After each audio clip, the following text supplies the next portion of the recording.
morning sa inyo lahat.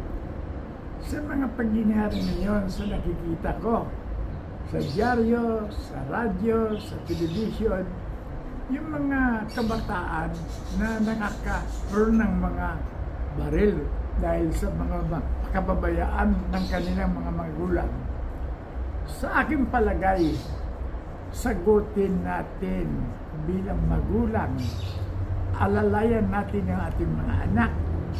Huwag natin ipaubaya sa kanila ang mga masasalalang na bagay. For example, baril. Ay, ang baril, delikado yan. Kaya, huwag natin sila bigyan pagkakataon na makahawak niyan for the meantime.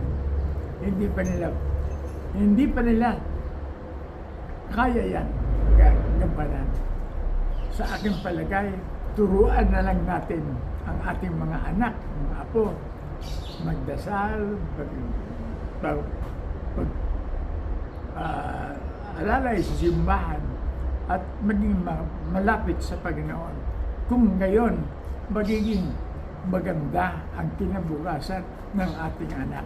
Sapagkat sa Diyos ang awa, nasa tao ang gawa. Thank you, thank you, thank you. Good morning sa inyo lahat. Sa mga pangyayari ngayon sa nakikita ko, sa dyaryo, sa radyo, sa telebisyon, yung mga kabataan na nakakaroon ng mga baril dahil sa mga kababayaan ng kanilang mga magulang. Sa aking palagay, sagutin natin bilang magulang, alalayan natin ang ating mga anak. Huwag natin ipaubaya sa kanila ang mga masasalalang na bagay. For example, baril. Ay, ang baril, delikado yan.